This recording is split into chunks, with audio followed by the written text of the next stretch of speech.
오늘 우리가 묵상할 말씀입니다. 고린도전서 15장 16절에서 20절의 말씀.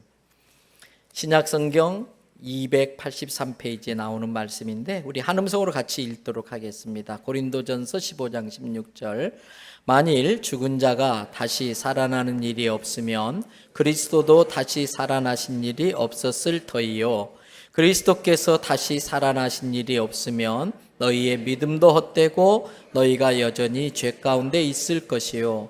또한 그리스도 안에서 잠자는 자도 망하였으리니 만일 그리스도 안에서 우리가 바라는 것이 다만 이 세상의 삶뿐이면 모든 사람 가운데서 우리가 더욱 불쌍한 자이리라. 그러나 이제 그리스도께서 죽은 자 가운데서 다시 살아나사 잠자는 자들의 첫 열매가 되셨도다. 아멘. 할렐루야. 할렐루야. 네. 오늘이 예수님께서 십자가에 죽으셨다가 3일 만에 부활하신 걸 감사하고 축하하는 부활주일입니다. 사랑하는 대현성교회 성도 여러분, 예수님의 부활하심이 왜 감사할 일인가요? 왜 예수님의 부활하심을 우리가 감사해야 될까요? 그 이유는 예수님의 그 죽으심과 부활하심을 통해 우리에게 주시는 축복과 은혜가 너무나 크기 때문에 그렇습니다. 여러 가지 축복이 있겠습니다만 그 중에 가장 먼저는 죄사함의 은혜입니다. 이 죄사함의 은혜 때문에 우리는 지옥의 형벌을 받지 않아도 되게 되었습니다. 예수님은 우리를 대신해서 죄값을 치르기 위하여 십자가에 못 박혀 죽으신 분입니다. 사랑하는 성도 여러분, 이것을 믿는 게 정말 중요합니다. 왜냐하면 죄 없으신 예수님께서 나를 대신하여 십자가에 죽으셨다는 것을 믿고 예수님께 모든 죄를 회개하는 순간 그 어떤 누구라도 그 어떤 무슨 죄를 지었다 할지라도 과거에 지은 죄든 또는 살아가면서 지금 짓고 있는 죄든 앞으로 또 부득이하게 살면서 지을 수밖에 없는 죄라 할지라도 다 용서되어지기 때문입니다. 사랑하는 대현성교회 성도 여러분, 죄의 문제는 반드시 해결돼야 됩니다. 왜냐하면 사람이 살면서 겪게 되는 모든 고통의 가장 밑바닥, 사람이 살아가면서 겪게 되는 모든 아픔의 가장 근본적인 원인은 죄이기 때문에 그렇습니다. 사단은 우리의 죄를 근거 삼아가지고 우리를 괴롭히고 우리의 죄를 권리 삼아가지고 우리를 자기의 종으로 부리려고 합니다. 그 사단의 권리를 박탈시키는 것이 하루속히 죄값을 털어버리는 거예요. 우리를 종으로 부리려고 하는 그 사단의 권세를 무력화시키는 것이 우리의 죄값을 갚아버리는 겁니다. 예수님께서 십자가에 못 박히신 상황에서 7번의 말씀을 하셨어요. 그래서 이것이 굉장히 중요하기 때문에 기독교에서는 이것을 십자가상의 7마디 가상칠언이다 이렇게 이야기를 해요. 예를 들면 누가복음 23장 34절에 나오는 말씀, 자기를 못 박는 사람들을 위해 기도하지요. 아버지, 저들을 용서하여 주세요.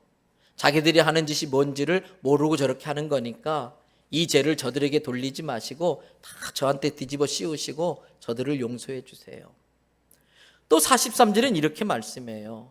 자기랑 같이 십자가에 못 박히는 그 강도가 예수님 나 좀 불쌍히 여겨주세요. 나도 예수님 따라 천국 갈 수는 없나요? 평생 나는 죄만 지었는데. 근데 놀랍게도 예수님이 그래요. 내가 진실로 내게 이르노니 오늘 네가 나와 함께 낙원에 가 있을 거야. 한마디 한마디가 신학적으로 중요한 의미가 있는 말씀입니다. 근데 그 중에서도 마지막에 하신 말씀, 요한복음 19장 30절에 이런 말씀입니다. 다 이루었다. 여러분, 예수님이 십자가에 죽으면서 마지막 하신 이 말씀, 다 이루었다고 하는 이 말씀은 죄로 말미암아 지옥에 멸망당할 우리 죄인들에게는 너무나 중요한 말씀이에요. 옛날에 혹시 여러분들이 전도 폭발이라고 하는 훈련 프로그램으로 훈련을 받으신 분들이 있을 거예요. 그때 꼭 배우는 헬라어 단어가 하나 있었습니다. 기억나시지요? 테텔레스타이라는 단어예요. 이 헬라어 테텔레스타이를 그대로 번역하면 외상값 갚았다라는 뜻입니다. 여러분, 우리는 그동안 지은 죄로 말미암아 그 진 빚 때문에 사단의 종으로 살았던 사람들입니다. 이 땅에 살면서 그 지은 죄 때문에 빚 갚느라고 온갖 고생을 하는데, 여러분 그러고도 그 빚을 다 갚지 못해서 죽어서도 지옥에 가서 남은 빚을 갚아야 되는 불쌍한 존재들이에요. 근데 예수님께서 저 십자가에서 우리의 죄값을 다 갚아주셨어요. 그때 십자가에서 예수님이 숨지면서 마지막 하나님께 하신 말씀, 아버지 하나님, 제 생명을 바칩니다. 여기 제 생명을 받으시고 그동안 죄의 값을 갚느라고 고생했던 임서궁의 모든 죄값을 탕감해 주세요. 요즘 애들 말로 퉁쳐 주세요. 더 이상 이 죄의 문제로 고통당하지 않도록 이 죄의 빚을 다 주님 제 생명으로 갚아주세요. 동시에 마지막 숨을 거두면서 사탄을 향해 엄중한 선언을 합니다. 더러운 사탄아, 똑똑히 봐라. 지금 내가 내 생명으로 임서궁이의 죄값을 지금 갚고 있다. 다시는 임서궁이한테 빚 갚으라고 요구하지 말아라. 너의 모든 권리는 이제 사라졌다. 테텔레스타이, 외상값 갚았다. 여러분, 이 예수님의 생명은 하나님의 완전한 공의를 만족시키기에 충분했습니다. 이 예수님의 생명은 나의 죄뿐만 아니라 모든 사람의 죄값을 지불하기에 넉넉했습니다.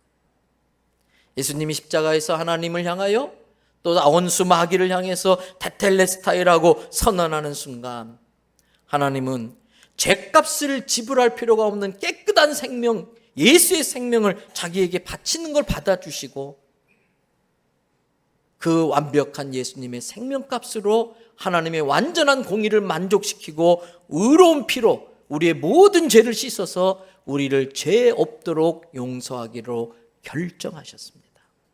그렇게 결정하는 순간 사단의 모든 권리는 무효가 되고 맙니다. 더 이상 우리에게 빚쟁이 노릇을 할 수 있는 자격이 없어진 것입니다. 그런데 여기에 꼭 필요한 것이 있습니다. 우리를 용서하시려고 하는 그 하나님의 사랑과 우리를 연결시키는 고리가 필요합니다. 진심 어린 회개입니다. 진정성 있는 회개입니다. 진심으로 죄를 뉘우치고 돌이키는 참된 회개가 하나님의 그 용서의 효력이 우리에게 임하게 해주시고 모든 죄가 용서받게 되는 줄로 믿습니다. 제가 세례 문답을 할 때마다 세례 받는 분들에게 꼭 해주는 이야기가 몇 개 있는데, 그 중에 이런 이야기를 해줘요. 이미 여러분들도 많이 들어봤지요. 어떤 집에 중학교 다니는 아들과 또 초등학교 5학년에 다니는 여동생이 있었어요. 딸이 있었어요. 근데 이 중학교 다니는 아들 녀석이 게임에 빠진 거예요. 그래서 늘 게임을 하는데 해도 또 하고 싶은 게 게임이잖아요. 중독이니까. 근데 게임을 하려니까 돈이 필요한데 어느 날 돈이 다 떨어진 거예요. 그래서 이 녀석이 궁리를 하다가 아버지 방에 몰래 들어가 가지고 지갑에서 10,000원짜리 한 장을 슬쩍 빼갖고 나오는 거예요. 근데 나오다가 거실에서 텔레비 보고 있는 5학년짜리 이 여동생한테 딱 걸리고 만 거예요. 오빠! 나 다 봤어! 오빠가 한 번만 봐주라. 나 아빠한테 들키면 죽는다, 죽어. 한 번만 봐줘. 그래? 알았어. 오빠를 이렇게 사랑하는 내가 못 본 척 해줄게. 알았어. 가서 게임하고 와. 아이고, 얼마나 고마워요. 자기를 그렇게 사랑하는 여동생이 자기를 봐주니까. 그래서 게임 실컷 하고 집에 들어왔어요. 딱 들어오는데 텔레비 보던 여동생이 오빠 왔어? 가서 물 좀 한 잔 떠와. 에이, 지 집에 네가 떠다 먹어. 뭐? 아빠! 봐주라. 갖다 바쳤어. 그랬더니 툭 하나 더. 오빠 이것 좀 풀어와. 뭔데? 수학 숙제야. 이 지집에 네 건 네가 해야지. 아빠! 봐주라. 그때부터 쩔쩔매고 그냥 이 여동생한테 꼼짝을 못하는 거예요. 이 아들이 그렇게 시달리다가 안 되겠다 싶어서 마음을 먹고 아버지한테 간 거예요. 아버지, 실은 제가 이래서 아버지 지갑에 손댔습니다. 정말 잘못했습니다. 용서해 주세요. 그랬더니 아버지가 이 녀석 하더니 꼴밥을 한 대 콩 주는 거예요. 자기는 크게 혼날 줄 알았는데 꼴밥한테 콩 주는 거예요. 그리고 하시는 말씀이, 야, 그래도 네가 아빠한테 정직하게 말해줘서 참 고맙다, 에라 기분이다, 그러면서 신사임당 한 장을 주시는 거예요. 5만 원짜리 한 장. 아, 그거 받고 나오는데 또 여동생이 앉아서, 오빠 물 좀 떠라. 싫어, 네가 떠먹어. 뭐? 아빠 일러라 일러. 빚쟁이의 권세가 취소돼 버리고 만 거예요. 아무리 크고 넓은 사랑으로 우리 죄를 용서해 주려고 하셔도 우리가 진심으로 죄를 뉘우치고 회개하지 않으면 용서해 주실 수가 없어요. 그래서 우리 하나님 아버지께서 우리 아버지시기 때문에 자녀된 우리가 지옥에 멸망당할까 봐 우리보다 더 간절함으로, 더 절박함으로 우리에게 회개할 것을 호소하고 있어요. 여러분, 이사야서 43장 25절입니다. 다 같이 읽어볼까요?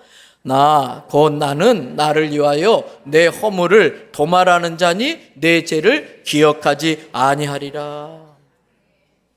우리의 모든 죄를 예수님의 의로운 피로 다 덮어버렸다는, 이게 도말이에요. 그리고 우리의 죄를 다시는 기억도 안 한다. 성경의 다른 부분에 보니까 뒤에 던져버리고 기억도 안 한다. 하나님이 이미 용서한 내 죄를 용서받은 확신이 없는 게 죄입니다. 내가 진심으로 회개했고 그렇게 회개한 자는 하나님이 무슨 죄라도 용서해 줬다고 믿지 못하는 게 죄예요. 뿐만 아니라 다른 사람을 보고, 하나님은 이미 그 사람을 용서했는데 너 옛날에 그지 됐지, 너 전에 이런 죄 저질렀지, 너 이런 말 하고 다녔지.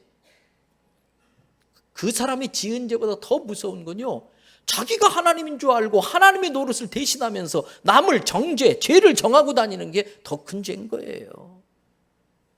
하나님도 그 사람의 죄를 잊어버렸는데 나는 그걸 기억하고 자꾸 정죄하지 마세요. 내가 실수로 지은 죄가 있습니다만 우리가 지은 죄보다 하나님의 사랑은 더 큽니다. 죄책감에 시달리지 마시기를 바랍니다. 그렇다고 다 같은 죄를 반복하지 마세요. 그 회개가 진정성이 있다고 하는 것은 같은 죄를 반복하지 않는 거예요. 내가 회개했는데 또 같은 죄를 반복한다면 그 회개의 진정성을 의심해 봐야겠지요. 여러분, 이처럼 우리는 하나님의 은혜로 용서함을 받는데 하나님의 간절함과 절박함을 가지고 회개할 걸 호소해요. 그래서 이사야서 1장 18절 이하에도 우리가 잘 아는 말씀이잖아요. 여호와께서 말씀하시되 오라 우리가 한번 따져보자.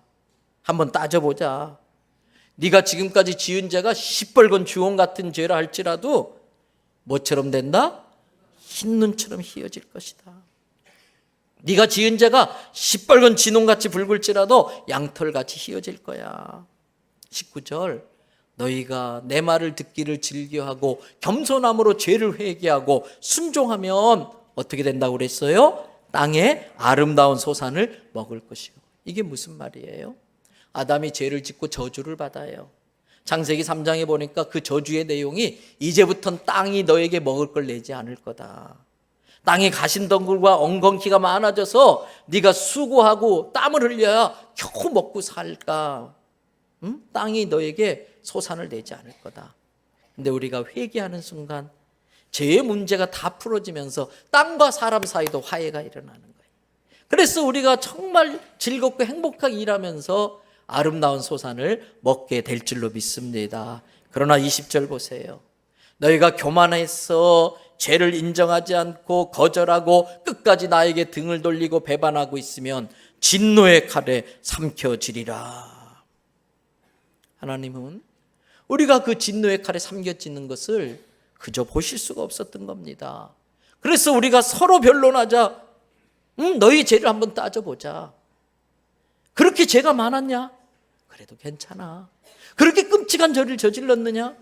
그래도 괜찮아. 나는 너의 아버지라 나는 너를 용서하지 않을 수가 없고 나는 네 모습 이대로 사랑해. 그러니까 빨리 와서 회개하자. 내가 용서해 주려고 해도 네가 죄를 인정하지 않고 회개하지 않으면 용서해 줄 수가 없는데 그걸 내가 견딜 수가 없다. 여러분,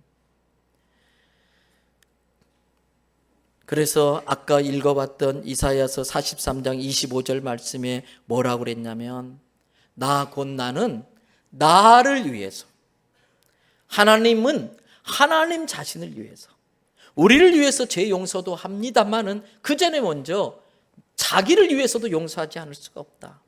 여기서 삶의 중요한 교훈을 깨달아야 돼요. 여러분, 용서하지 않는 고통이 더 커요. 저 사람이 나에게 준 고통보다, 저 사람이 나에게 준 상처보다, 그 상처의 아픔보다 나에게 너 이렇게 힘들게 했지, 나한테 이런 말을 했지, 나한테 이런 고통을 줬지, 용서하지 않는 고통이 더 큰 거예요. 그걸 하나님은 견딜 수가 없어서 나는 나를 위해서라도 너희 죄를 용서할 수밖에 없다라고 간절하게 우리에게 호소하고 있는 것이지요. 그래서 예수님께서 이 하나님의 사랑의 근거에서 우리에게 해주신 말씀 너무나 중요해서 진실로라는 단어를 2번이나 반복해서 쓰세요. 이미 많이 다 외우고 계시잖아요. 요한복음 5장 24절 말씀, 내가 진실로 진실로, 다 같이 외워보겠습니다.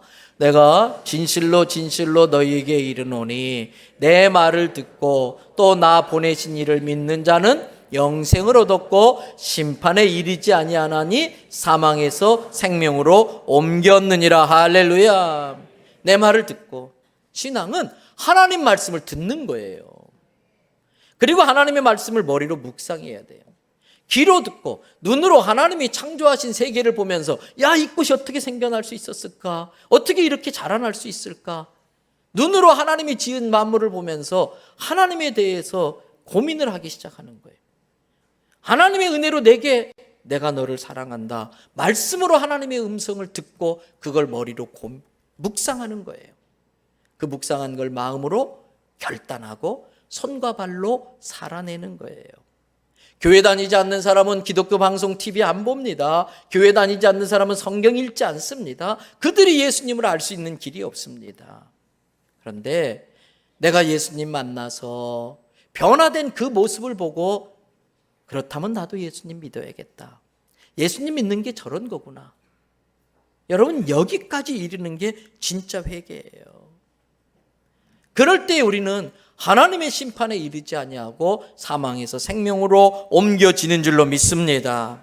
여러분, 예수님이 십자가에 내 죄를 대신해서 죽으심으로 죄를 용서받았다는 그 믿음이 사단의 모든 결박을 끊어버리기 때문에 우리는 예수님의 죽으심과 부활하심을 감사해야 할 줄로 믿습니다. 또 예수님의 죽으심과 부활로 감사할 수 있는 이유, 여러분, 그 십자가 죽으심으로 제사함 받은 것만으로는 부족합니다. 우리가 남은 인생을 하나님의 자녀로 행복하게 살아가기 위해선 그것만으로는 부족합니다. 물론 십자가의 그 죽으심으로 우리의 죄를 용서하시고 구원하여 주신 그 은혜도 감지덕지하지만 그 은혜도 감지덕지한데 우리에게 보너스로 주시는 복이 있더라고요. 지난 성금요일 저녁에 제가 성찬 예배 시간에 선포했던 말씀입니다. 이사야서 53장 5절 말씀. 그가 찔림은 우리의 뭐 때문이다? 우리의 죄로 생긴 허물 때문이다. 그가 상함은 우리의 죄악 때문이다. 그런데 그가 우리를 대신해서 창에 찔리고 채찍에 맞으시고 몸을 상하시고 이렇게 징계를 받음으로 그 다음 우리가 어떻게 됐어요? 평화를 누리고 그가 채찍에 맞음으로 나음을 입었다. 더 이상 우리는 죄의 대가로 찔림을 받을 필요가 없고 찢겨질 필요가 없고 상할 일이 없다는 거예요. 예수님은 그 십자가 죽으심으로 지옥이라는 죄의 형벌을 해결해 주신 것뿐만 아니라 죄를 저지른 대가로서 이 땅에 사는 동안 지불해야 될 죄의 대가에부터 다 담당해 주신 거예요. 그래서 우리는 무엇보다도 이사야서 53장 5절 뒷부분에 나오는 말씀을 꼭 가슴에 품고 기도해야 돼요. 그가 징계를 받음으로 우리가 평화를 누리고 그가 채찍에 맞음으로 우리가 나음을 받았느니라. 사랑하는 대연성교회 성도 여러분, 샬롬이십니까? 샬롬이십니까? 죄 용서함을 받은 사람이 누리는 축복과 함께 주님이 우리의 주인 되심을 믿는 순간 모든 걸 다 주님 알아서 하십시오. 내가 망해도 내 주인이신 주님이 망하는 거고, 내가 잘 때도 다 주님이 잘 되는 것이고, 에라 모르겠다, 주님 알아서 하이소. 그리고 나는 그냥 자는 거예요. 그런 믿음이 있는 자에게 주는 복이 샬롬의 복이에요. 평강의 복이에요. 동시에 어떤 믿음이 우리에게 필요하냐? 그가 십자가 지시기 전 채찍에 맞음으로 우리가 나음을 받았느니라. 성경은 분명히 말합니다. 예수님이 나를 대신하여 십자가에 지실 때에 먼저 채찍에 맞으심으로 우리가 나음을 받았도다. 사랑하는 대연성교회 성도 여러분, 예수님이 덤으로 주시는 나음을 받으시기를 바랍니다. 예수님이 나사로야 나오너라 말씀하시니까 죽은 지 나흘이나 지난 나사로가 살아서 걸어 나옵니다. 친구들에 의해서 침상에 실려가지고 예수님 앞에 찾아왔던 중풍병자가 일어나 내 침상을 가지고 가라, 이 예수님의 말씀 한마디에 벌떡 일어나서 자기가 실려왔던 그 침상을 들고 갑니다. 베세스다 연못가에서 낫는다는 보장도 없는데 물이 구르르 끓어오르면 제일 먼저 뛰어들면 모든 병이 낫는다는 그 전설 같은 이야기에 쏟아가지고 38년 동안을 기다렸는데 38년 동안 단 한 번도 먼저 뛰어 들어가 본 적이 없어서 들어가면 낫는다는 보장도 없는데 그 거짓말에 속아 살던 그 병자를 예수님 찾아오셨어요. 그리고 말씀하세요. 일어나 네 자리를 들고 가라. 그 순간 38년 된 병자가 벌떡 일어나서 그 자리를 들고 가더라는 거예요. 자기 하인을 고쳐달라고 찾아온 로마 백부장, 예수님께서 그래 그럼 너네 집에 같이 가자 했더니 아유 예수님 아닙니다. 저는 예수님 같은 분을 감당할 수가 없습니다. 근데 제가 군대에 있어 봐서 압니다. 저도 남의 수하에서 누가 명령하면 따를 수밖에 없고 제 밑에 있는 친구들도 제가 말하면 따르는 걸 봅니다. 예수님 여기서 말씀만 하셔도 내 하인이 나을 줄을 믿습니다. 예수님이 깜짝 놀랐어요. 아니 이스라엘 백성 중에서도 이만한 믿음 가진 사람을 본 적이 없는데 어떻게 이방인인 네가 이런 믿음을 갖게 되었냐 감탄하더라고요. 저는 오늘 우리 예수님이 우리 대연성교회 찾아오시고 여러분 한 분 한 분 우리를 보시고서 우리의 믿음에 감탄할 수 있게 되기를 바랍니다. 이런 믿음을 가진 집사를 내가 본 적이 없다. 이런 이야기 듣는 믿음이 우리에게 있길 바랍니다. 예수님께서 백부장에 이야기합니다. 그래 너의 믿음이 귀하다. 너의 믿음대로 될지어다. 그 순간 하인의 병이 깨끗이 나은 걸 믿으시기를 바랍니다. 사랑하는 성도 여러분, 저는 지난 한 주간 고난주간 특별 새벽기도회를 이렇게 드리면서 계속 이 말씀 붙들고 기도했어요. 그가 징계를 받음으로 우리가 평화를 누리고 그가 채찍에 맞음으로 우리가 나음을 받았도다. 여러분 그렇게 기도한 이유가 있어요. 우리 교회 성도들 중에 어떤 분은 사위가 안 좋은 병에 걸려서 아주 어려운 상황에 있는 가정도 있어요.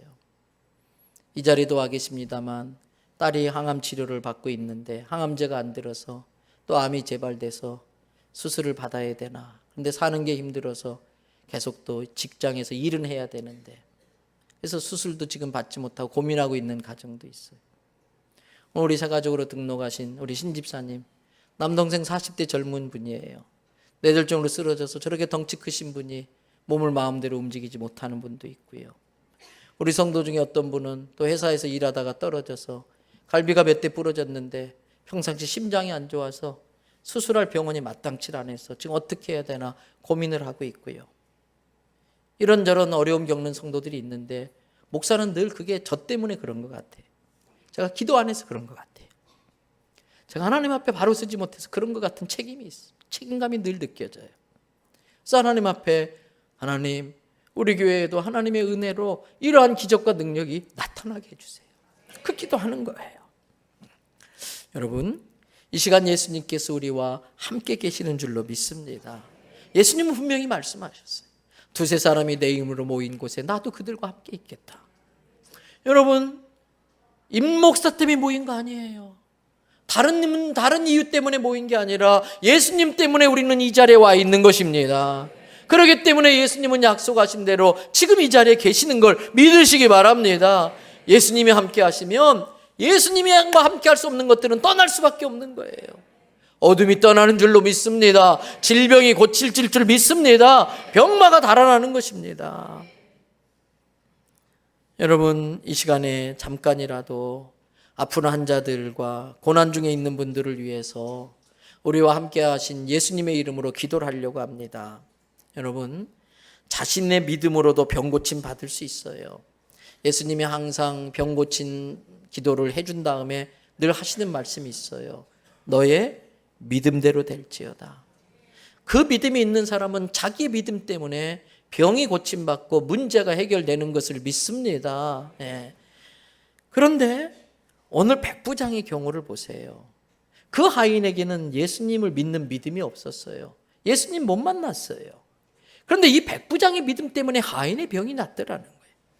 오늘 이 자리에 있지 않다 할지라도 사랑하는 자녀, 부모, 형제, 친구들, 고통당하는 그 누군가를 위해서 기도할 때에 어쩌면 저보다도 더 간절함으로, 어쩌면 이 임목사보다도 더 큰 믿음으로 기도하는 분이 있다면 그 사람의 기도 때문에 병든 자가 낫고 고난 중에 있는 그 고난의 문제들이 해결되어질 줄로 믿습니다. 우리 성도들 중에는 사채업자에 시달리는 가정도 있다고요. 하루하루가 피를 말리는 고통 중에 살고 있어요. 사람의 방법으로 해결할 길이 없어요. 근데 하나님은요, 능치 못함이 없는 겁니다. 여러분, 이 시간 그 믿음 가지고 우리 한 3분 같이 기도하십시다. 여러분들이 알고 있는 환자들을 위해서 기도하세요. 여러분이 알고 있는 어려움 겪는 분들 위해서 기도하세요. 하나님 불쌍히 여겨주세요. 도와주세요. 은혜를 베풀어 주세요.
예수님의 이름으로 기도드립니다. 아멘. 할렐루야. 그 누군가의 믿음 때문에 우리 교회 성도들의 삶 가운데 하나님의 은혜로 기적과 능력이 나타날 걸 믿습니다. 그런데 여러분, 이것만으로 부족하더라고요. 이것만으로도 부족해요. 이 제사함의 은혜와 그로 인해서 덤으로 주시는 샬롬과 신유의 능력, 치료의 은혜도 참 귀합니다마는 이 복은 이 땅에서만 유효한 복이에요. 이 땅에서만 유효한 복이에요. 하나님이 주시는 복은 유통기한이 없습니다. 바운다리로 제한받지 않습니다. 하나님의 주시는 복은 리미트, 유효기간이 없는 복입니다. 여러분, 십자가 제사함 참 귀합니다. 그런데 그건 이 땅에서 유효한 거예요. 천국에 가면은 사단이 없기 때문에 죄 지을 일도 없어요. 여러분, 우리에게 건강의 복을 주시고 재정의 축복을 주시는 거 참 귀합니다만 그건 이 땅에서나 필요한 거예요. 진짜 복은 저 세상, 저 천국까지 유효한 복이 되어야 할 줄로 믿습니다. 여러분, 그 복은 예수님이 죽음에서 살아나셨다고 하는 부활신앙을 믿는 자들에게 그 복이 임하는 거예요. 십자가 죽음의 신앙만으로는 부족합니다. 십자가 죽음의 신앙은 죄사함의 복입니다. 십자가 죄사함의 그 복은 이 땅에서 필요한 복이고 육체의 질병이 낫는 복은 이 땅에서의 복이에요. 여기에 영생의 복이 더해져야 되는 것입니다. 천국까지 우리의 복이 이어져야 되는 것입니다. 만일 이 부활신앙이 없으면 우리가 죽는 순간 십자가를 통해 주신 축복도 다 끝나버려요. 예수님의 부활을 믿지 못하면 이 놀라운 부활, 그 십자가의 축복이 나와 상관이 없게 되는 겁니다. 그래서 오늘 본문으로 택한 말씀에서 사도 바울은 이렇게 이야기합니다. 12절부터 읽어가 보겠습니다. 그리스도께서 죽은 자 가운데서 다시 살아나셨다 전파되었거늘 너희 중에서 어떤 사람들은 어찌하여 뭐가 없다? 한 번 죽으면 그만이다. 부활이 없다라고 그렇게 우기고 그러는 사람이 있다는 거예요. 13절 만일 죽은 자의 부활이 없다면 애시당초 예수님도 부활하지 않으셨을 거다. 그 예수님이 부활하지 못하시면 우리가 전하는 것들도 다 헛것이요 우리의 믿음도 헛것이며 15절 또 우리가 하나님의 무엇으로? 거짓말쟁이로 발견되리니 왜냐하면 우리가 하나님이 예수님 살렸다고 떠들고 다녔기 때문이다. 여러분 예수님 부활하셨습니다. 새빨간 거짓말 아니면 참말 둘 중에 하나예요. 근데 예수님 부활하셨다는 게 거짓말이라면은 저와 여러분들은 제일 불쌍한 사람이에요. 가장 큰 사기를 당한 사람이고 동시에 본의 아니게 가장 큰 사기를 치고 다니는 사람이에요. 예수님 부활도 안 하셨는데 지금 제가 여기서 부활했다고 떠들고 있으니 이런 사기꾼이 어디 있어요? 오늘 그렇게 사기당한 사람들이 다 오후 3시에 경성대 와가지고 부활도 안 한 예수님 부활했다고 막 지금 그럴 거예요. 거짓 증인이 되는 거예요.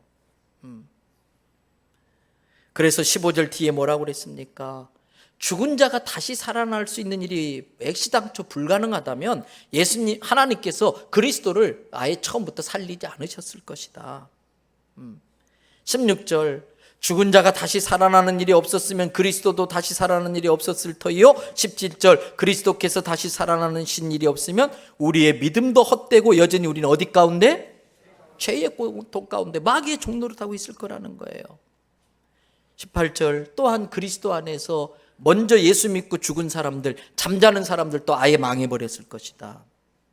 더군다나 19절 만약에 우리가 예수님 안에서 예수님 믿으면서 예수님께 바라는 것, 기대하는 것이 고작 이 세상에 서거질 것이 전부라면, 이 세상의 삶이 전부라면은 모든 사람 가운데 우리는 제일 불쌍한 사람이다. 근데 다행히 감사하게도 20절 말씀 다 같이 읽어보실까요? 그러나 이제 그리스도께서 죽은 자 가운데 다시 살아나사 잠자는 자들의 첫 열매가 되셨도다. 할렐루야. 그것이 너무나 감격스러웠던 사도 바울은요, 오늘 본문 50절부터 58절에 계속해서 이렇게 말합니다. 형제들아 내가 이것을 말하노니 이 육체 혈과 육은 하나님의 나라를 이어받을 수 없다. 왜? 썩는 것은 썩지 않는 것을 담아낼 수가 없기 때문이다. 그래서 51절 내가 너희에게 비밀을 하나 알려줄 텐데 지금 우리가 앞으로 죽을 게 아니다. 잠잘 것이 아니다. 혹여 내가 살아있는 동안 예수님 오신다면 그 예수님 오신다는 나팔 소리에 호련히 다 변화가 일어나는데 51절 먼저 죽은 자들이 썩지 아니할 것으로 다시 부활하게 되고 우리도 변화되는데 이 변화된 몸은 아주 신비로운 몸이라 공간과 시간의 제약을 받지 않고 병균에 의해서 썩지 아니하고 그러한 신비한 몸으로 모든 질병으로부터 아무 상관없는 신비한 몸으로 우리도 변화되리니 53절 이 썩을 것이 반드시 썩지 아니할 신비한 몸을 입겠고 이 죽을 것이 죽지 않는 신비한 몸을 입게 될 것이다. 54절 이 썩을 것이 썩지 아니함을 입고 이 죽을 것이 죽지 아니함을 입을 때에는 사망을 삼키고 그 사망을 이기리라고 기록된 말씀이 이루어지는 것이다. 여러분 그러면서 사도 바울이 사망을 비웃고 조롱하며 노래를 불러요. 우리도 같이 한번 불러보십시다. 55절부터 다 같이 읽습니다. 사망아 너의 승리가 어디 있느냐? 사망아 내가 쏘는 것이 어디 있느냐? 사망이 쏘는 것은 죄요 죄의 권능은 율법이다. 사망이 우리에게 찾아오는 건 죄 때문이고 그 죄의 권능은 율법을 지키지 못한 것으로부터 온 것인데 57절 우리 주 예수님께서 십자가에서 율법을 완성시키셨다. 율법의 요구를 다 들어주셨다. 하나님이 예수님이 나를 대신하여 율법의 요구를 들어주신 걸 받으셔서 우리에게 승리를 주셨다. 죄로부터 승리, 사망으로부터의 승리. 사망아 너의 쏘는 게 어디 있느냐? 58절 그러므로 이것을 믿는 내 사랑하는 형제들아 휘둘리지 말고 흔들리지 말고 견실하여 항상 주의 일에 더욱 힘쓰는 자들이 되라. 이는 너희 수고가 주 안에서 헛되지 않는다. 부활신앙을 믿고 이 땅에 사는 동안 하나님의 영광을 위해 주님 나라를 위해서 수고하는 분들의 그 수고가 헛되지 않는 걸 믿으시기 바랍니다. 여러분 올 부활절 연합예배는 제가 준비위원장이기도 하고 우리 교회가 가까워서 그런지 그 준비하는 많은 과정을 우리 교회 성도들이 감당을 하고 있어요. 그런데 어제도 가서 정말 귀한 분들이 오셔가지고 그 귀찮은 일인데 다 순서지 준비하고 다 세팅하는 걸 도우셨는데 그 담당하시는 목사님이 저한테 전화를 했어요. 목사님 대원교회 성도들은요 군대 같아요. 군대. 용사예요 용사 그러더라고요. 또 지난주 중에 또 제 아내가 이끄는 기도팀들 여러분들이 가서 그 현장에서 기도를 했는데 어떤 분이 대학교회 목사님이 어떤 분한테 그러더래요. 대연성교회 성도들은 불덩이였더라고요. 불덩이. 그래서 여기서 대연교회 성도들이 와서 기도하고 왔더니 막 우리 대학교회가 불이 붙어서 얼마나 감사한지 모른다고. 지금도 우리 1부 2부 예배 드린 청년들 100여 명이 경성대 가서 지금 의자 닦고 있을 거예요. 막 수고를 해요. 할렐루야. 이 쓰임 받는 게 얼마나 감사한지 몰라요. 그것이 쉽지 않죠. 수고스러운 일이에요. 그럼에도 불구하고 주 안에서 수고가 헛되지 않은 걸 믿으시기 바랍니다. 뿌린 대로 거두는 거예요. 그것에 대한 상급이 있는 거예요. 이처럼 이 십자가 죽음의 신앙과 부활의 신앙은 우리의 삶에 너무나 중요해요. 그런데 이제 결론을 지어야지요. 어떻게 예수님이 부활하셨다는 걸 우리가 믿을 수 있을까? 어떻게 예수님이 부활하셨다는 걸 믿을 수 있을까? 여러분, 증거를 대려면 요즘은 많은 학문들이 발달하다 보니까 역사학자들에 의해서 예수님의 십자가 죽으심과 부활이 사람이 꾸며낸 이야기이거나 신화가 아니라 역사적으로도 사실이라는 증거들이 이제는 부인할 수 없을 정도로 쏟아져 나오고 있어요. 그런데 저는 이 시간 그러한 역사적 자료보다 더 확실한 증거를 2가지 정도 말씀드리고 말씀 마치려고 그래요. 역사적 자료보다 더 확실한 부활의 증거들이 많이 있는데 그 중에 2가지 말씀드리는데 첫 번째, 예수님이 부활하셨다는 가장 확실한 증거는 뭘까? 그것은 성경 자체의 증언입니다. 여러분, 우리는 성경을 하나님의 말씀으로 믿는 사람들이잖아요. 성경은 100% 진실만 이야기한다. 성경의 내용은 100% 진리다라고 믿기 때문에 이 자리에 와 있어요. 만약에 이 믿음이 없다면 이 자리에 와 있는 게 다 지금 헛짓하는 거예요. 그런데 우리가 100% 진리라고 믿는 이 성경이 예수님의 부활에 대해서 뭐라고 말씀하느냐? 누가복음 24장 1절부터 7절입니다. 안식 후 첫날 새벽에 이 여자들이 그 준비한 향품을 가지고 무덤에 가서 돌이 무덤에서 굴려 옮겨진 것을 보고 들어가니 주 예수의 시체가 어때요? 있을 리가 없지요. 4절, 이로 인하여 어떻게 돼요? 근심. 부활신앙이 없으면 근심 걱정에서 노임받을 수가 없어요. 아직 이 마리아를 비롯해 여자들은 예수님이 부활한 현장에 가 있으면서도 예수님이 부활했다는 걸 믿는 믿음이 없으니까 근심해요. 그때 천사가 도와줘요. 우리로 표현하자면 성령님이 우리를 도와줘요. 뭐라 그래요? 5절, 2 사람이 이르되 어찌하여 살아있는 자를 죽은 자 가운데서 찾느냐? 예수님 부활하셨단다. 6절, 여기 계시지 않고 살아나셨느니라. 예수님이 옛날에 갈릴리에서 하신 말씀 기억해라. 그때 예수님이 뭐라고 했느냐? 7절. 인자가 저 악한 것들의 손에 넘겨져서 십자가에 못 박히고 죽겠지만은 얼마 만에? 제3일 만에. 얘들아, 6월절 지나고서 따져봐라. 바로 오늘이 제3일째 아니냐? 예수님 부활하셨단다. 이게 성경의 증언이에요. 요한복음 20장 19절 20절. 이날 곧 안식 후 첫날 저녁 때에 제자들이 유대인들을 두려워하여, 부활하신 주님에 대한 믿음이 없으면 제자들조차도 두려워하는 거예요. 모인 곳에 문을 닫았더니 문을 열어야 돼. 교회 문이 활짝 열려야 되는데 꽁꽁 닫고 있으면 안 돼. 정신병도 왜 걸리냐? 마음 문 닫고 있으니까. 그 전주에서 끔찍한 일이 벌어졌잖아요. 이게 웬 날벼락이에요. 그냥 새벽에 그냥 그 정신 나간 그 정신병자한테 칼에 휘둘림을 당했잖아요. 근데 그 사람 이야기 들어보면 마음 문을 닫고 있는 거예요. 부활의 주님을 만나지 못하면 두려워서 닫고 있는 거예요. 그런데 거기에 예수님이 오사 가운데 서서 이르시되 너희에게 뭐가 있을지어다? 샬롬. 우리 옆에 사람에게 다 같이 샬롬. 똥살롬 하면 안 돼요. 발음 잘하시네. 샬롬. 다 같이 옆에 분에게 주님의 평강이 함께 하시기를. 20절 이 말씀을 하시고 손과 옆구리를 보이시니 제자들이 주를 보고 기뻐하더라. 부활의 주님을 만난 사람은 기쁨이 있어야 돼. 얼굴이 우거지 죽상이 되면 안 돼요. 진짜 부활의 주님을 만난 사람은 마음의 감사와 기쁨이 넘쳐야 할 줄로 믿습니다. 자, 옆에 사람 보고 헤벨레. 기쁨이 넘쳐야 돼. 여러분, 성경은 예수님의 부활에 대한 예언과 그 예언의 성취로 가득 차 있어요. 여러분, 예수님의 부활을 믿으시기를 바랍니다. 확실히 믿을 수 있는 증거가 성경이 그렇게 말하니까. 내가 진리라고 믿는 성경이 그렇게 말하니까. 두 번째 증거만 말씀드리고 마칩시다. 예수님의 부활에 대한 가장 확실한 증거 뭘까? 여러분, 제가 목회하면서 보니까 진짜 안 변하는 게 있어요. 진짜 안 변하는 게 있어요. 지지리도 안 달라져. 그게 저더라고요. 그게 저더라고요. 여러분들이.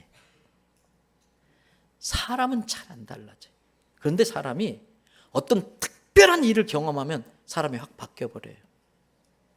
어떤 특별한 체험을 하면 사람이 확 달라져요. 여러분, 예수님 부활하셨다. 내가 부활하신 예수님을 만났다는 그 증언만으로는 부족합니다.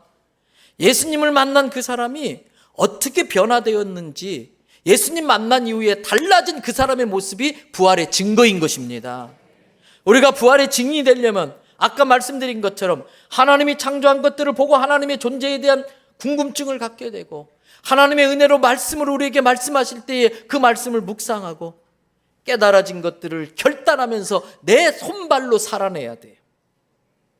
그러면 나를 보고 예수 믿는 게 어떤 것인지, 나를 보고 예수님이 어떤 분인지를 알게 될 때에 사람들이 나를 통해 예수님을 믿게 되는 것이고, 그게 바로 부활의 증인의 삶을 사는 것입니다.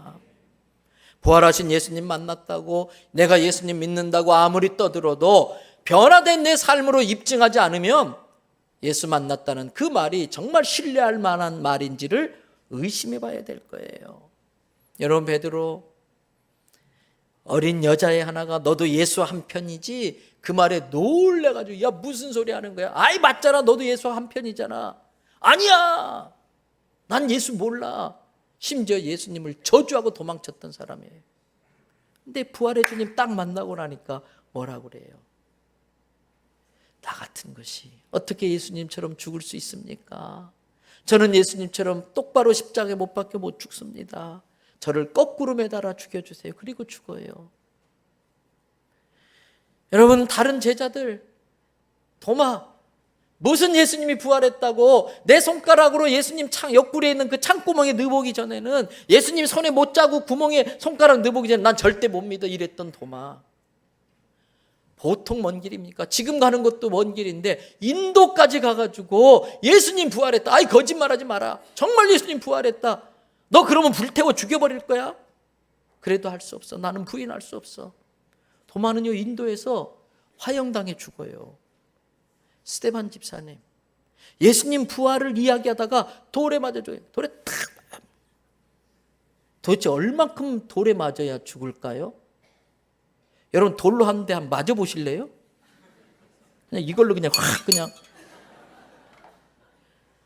얼마나 맞으면 얼마나 아플까? 진짜.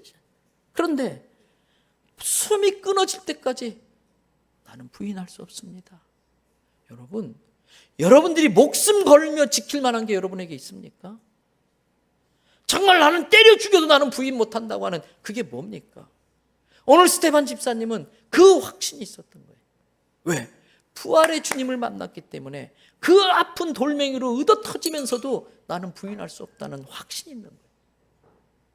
저와 여러분에게도 어정쩡한 신앙이 아니고 무늬만 신앙, 흉내내는 신앙이 아니고 때려 죽여도 나는 포기 못한다고 하는 이 부활 신앙이 있을 때에 부활의 능력이 임하게 될 줄 믿습니다. 여러분 사도 바울, 예수님 믿는 사람들, 아이고 저 지긋지긋한 것, 징그러운 것들, 예수님 부활했다고 소문내고 다니는 놈들 다 때려 죽여야 돼. 끝까지 쫓아가서 잡아 죽이는 일을 했던 사도 바울. 그가 예수님 만나고 나니까요, 뭐라고 그래요? 고린도전서 15장 2절부터 8절입니다. 너희가 만일 내가 전한 그 말을 굳게 지키고 내가 전에 만났을 때 너희에게 해줬던 그 예수님이 너희 죄를 위해 십자가에 죽으셨고 예수님이 너희에게 영생을 주려고 부활하셨다는 그 말을 굳게 지키고 헛되이 믿지 아니하면 그로 말미암아 어떻게? 구원을 받으리라. 내가 하나님의 은혜로 예수님께 먼저 받은 것을 너희에게 전했는데 그 내용을 한 번 더 확인해 주겠다. 성경대로 그리스도께서 우리를 위하여 죽으시고 무덤에 장사 지낸 바 되셨다가 성경에 예언한 대로, 구약 성경의 많은 선지자를 통해 예언한 대로 사흘 만에 다시 살아나사 5절 베드로에게 먼저 보이셨고 후에 12제자에게 보이셨다. 그 후에 500명의 사람들에게 동시에 나타나셨는데 그 중에는 많은 사람이 아직도 살아있다. 몇 명은 죽었지만 아직도 많은 사람이 살아있다. 그 후에 야고보에게 보이셨고 모든 사도에게 나타나신 이후에 맨 마지막 나중에 누구한테? 자기한테. 내 자기는 팔싹둥이, 팔푼이, 덜 떨어진 이런 나에게까지도 예수님이 부활하셔서 나타나셨다. 여러분, 부활의 주님을 만나기 전에 예수 없는 사람과 부활의 주님을 만나 그 안에 예수 있는 사람은 하늘 땅 차이입니다. 그 여자의 지적질에도 몰래서 도망갔던 그 베드로가 성전에 기도하다가 성전 문 앞에 나면서부터 안진뱅이인 사람을 만나요. 한 푼 주세요. 그랬더니 베드로가 뭐라 그래요? 죄송해요. 당신이 원하는 은과 금은 내게 없어서 줄 수 없어요. 근데 내게 있는 거 드릴 수 있습니다. 그리고 선포합니다. 내게 있는 예수의 이름으로 명하노니 일어나 걸어라. 그 순간 일어나 걷으라는 거예요. 예수 있는 사람과 예수 없는 사람의 차이입니다. 여러분, 바울과 실라가 복음을 전하다가 이렇게 감옥에 갇히게 돼요. 그때에 그 지키던 간수가 자살을 하려고 하자 여보세요, 우리가 도망가지 않았습니다. 그 말에 이 간수가 감동을 하잖아요. 저도 선생님들처럼 의도 터지고 감옥에 갇혀도 빼앗길 수 없는 기쁨으로 노래하며 살고 싶습니다.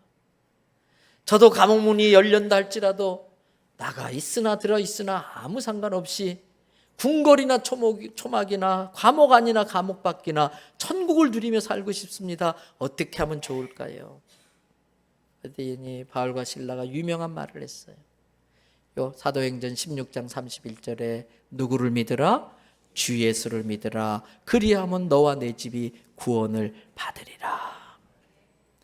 우리가 잘 아는 요한복음 3장 16절부터 18절의 말씀을 읽고 마치겠습니다. 하나님이 세상을 이처럼 사랑하사 독생자를 주셨으니 이는 그를 믿는 자마다 멸망하지 않고 영생을 얻게 하려 하심이라. 하나님이 그 아들 예수를 이 세상에 보내신 것은 우리에게 죄의 책임을 따지고 심판하려고 한 것이 아니다. 예수님으로 말미암아 나와 여러분 이 세상이 구원을 받게 하려 하십니다.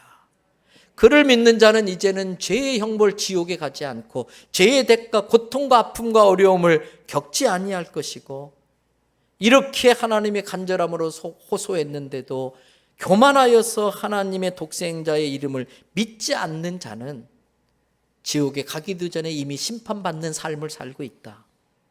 예수 믿으면서도 평안이 없어요. 예수 믿으면서도 감옥에 갇혀 있는 것 같아요. 감옥에 갇혀 있는 사람은 오히려 기뻐해라, 감사해라, 찬송해라 하는데, 감옥에 감옥 밖에서 돌아다니는 우리는 여전히 마귀의 어둠에 갇혀 있는 그것 자체가 심판받은 거라는 거예요. 사랑하는 성도 여러분, 이제 말씀 마칩니다. 예수님 건성으로 믿지 마세요. 이 십자가는 너무나 확실하고도 분명한 하나님의 은혜이고 사랑인 것입니다. 이 십자가 때문에 우리는 지옥 가지 않게 되었어요.